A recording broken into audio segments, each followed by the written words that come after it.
They say every hotel has one room they'd rather forget. For the staff of the Regal Pines Inn, that room is 309, a place sealed in silence, locked since 1998.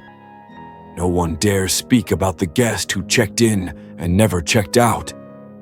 But tonight, the room phone rings again, and someone finally answers.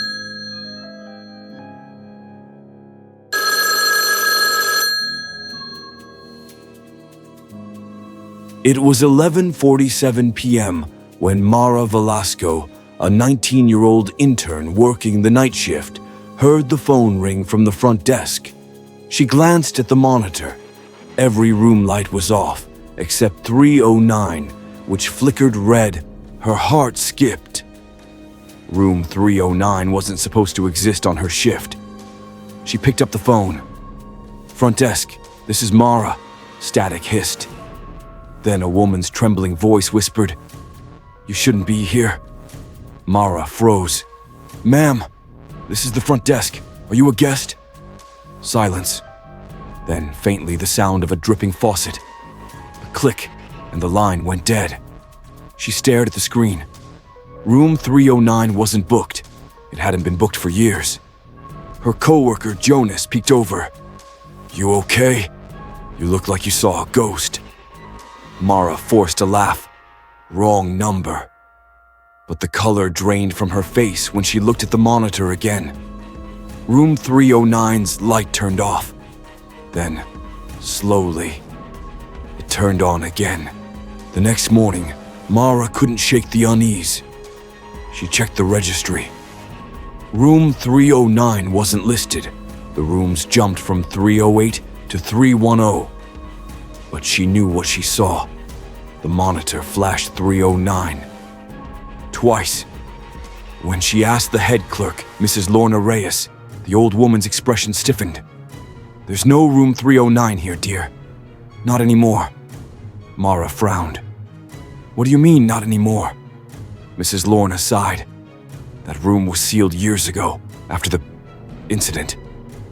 "What incident?" Mara pressed. But Mrs. Lorna's lips tightened.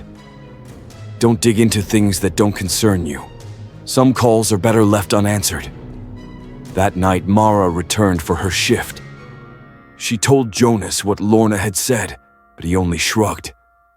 "Old hotel stories. Every place has one." Still, he leaned in closer, smirking nervously. "But what if someone is in there?" As if on cue, the phone rang again. The same number. The same extension, 309. Mara's hand trembled as she lifted the receiver. Static filled her ear. Then, a voice. This time it was deeper.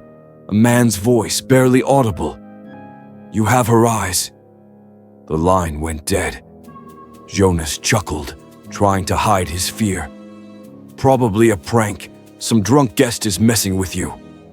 But when Mara glanced at the security monitor, she froze. Room 309's light was on again. And on the screen, through the grainy black and white feed, she saw a silhouette standing in the window. By the third night, curiosity overpowered fear. Mara convinced Jonas to come with her. "Just 5 minutes. We check it out, and we're done." They rode the elevator to the 3rd floor. The air grew cold, unnaturally cold. The hallway lights flickered as they passed. When they reached the end of the corridor, they found it.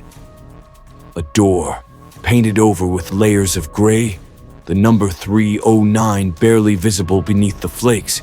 Jonas ran his hand over it. "Creepy. Looks sealed shut." But Mara noticed something else.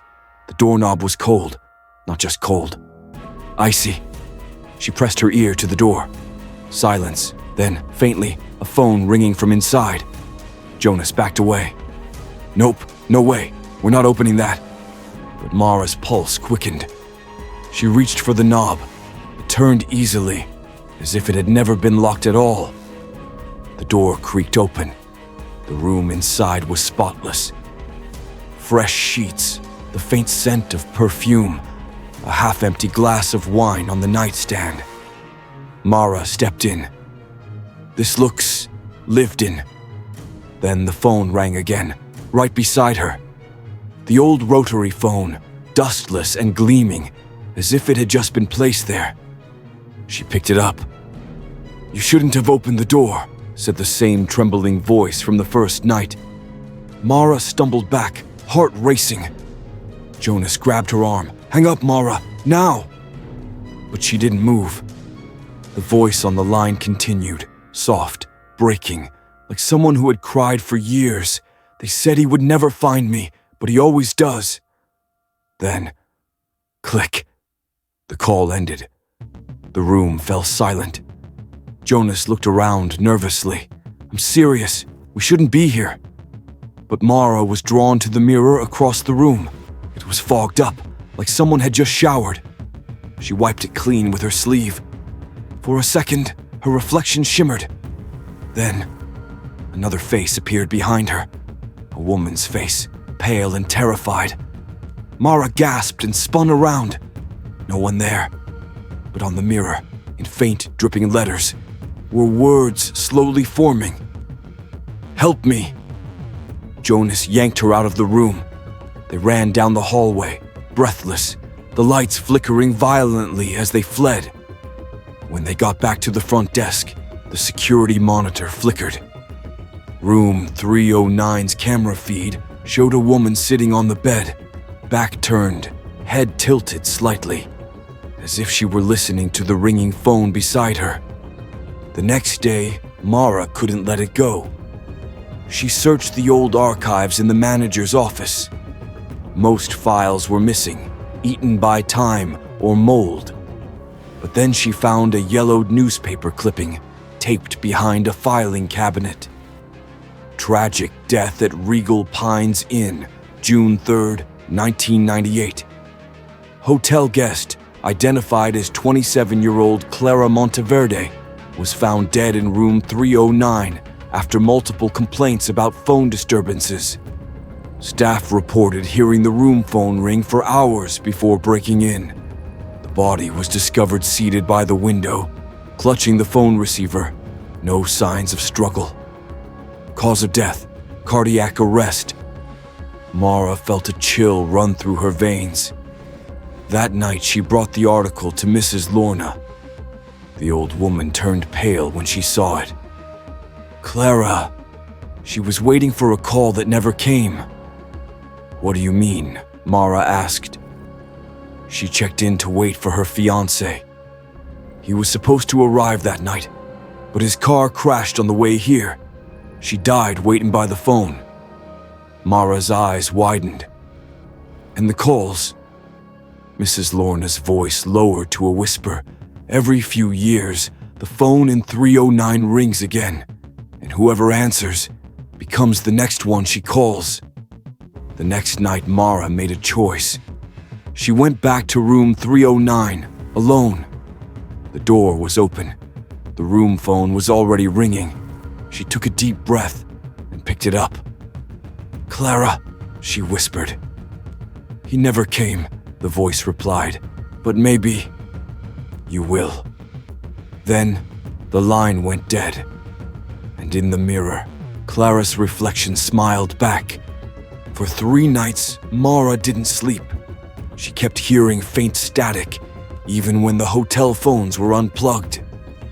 Guests began complaining about whispers through the walls, about a woman crying in room 308 when no one was staying there.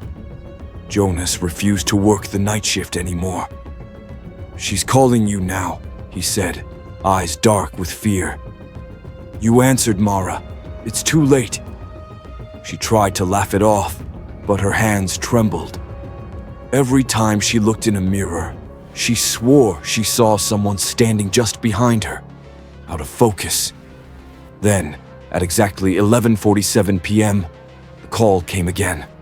The phone on the front desk rang once, twice, 3 times. Mara stared at it. She didn't want to touch it.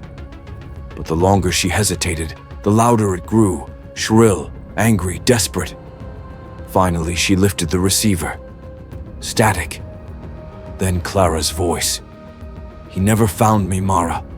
Don't let him find you." Mara whispered, "Who?"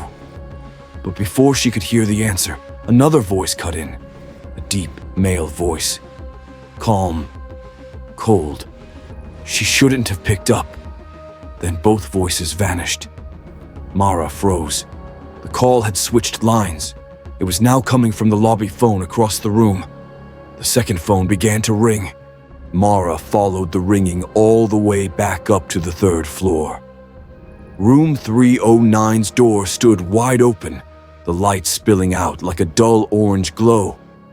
Inside, the old rotary phone sat waiting on the bed, receiver off the hook. "Clara," she whispered. The mirror across the room shimmered, and this time Clara appeared fully. A pale woman in a torn nightgown, eyes hollow, voice shaking. "He's still looking for me. He doesn't know I'm dead." Mara stepped closer. "Who? Your fiancé?" Clara's reflection turned toward her, and her voice deepened, layered, echoing, unnatural. "No, not my fiancé, my killer." Suddenly the door slammed shut. The room temperature dropped, the lights flickered violently, and the phone began to ring again. Mara grabbed the receiver. "Stop! Who are you? What do you want from me?" A male voice whispered through the static, low, familiar, and calm. "You shouldn't have opened the door." Her breath caught. It was Jonas's voice. She turned, but Jonas wasn't there. In the mirror, he stood behind Clara, smiling eerily, his eyes empty and black.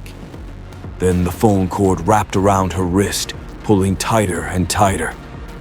The last thing she heard before everything went dark was the steady hum of static and Clara's whisper, "Now we wait together."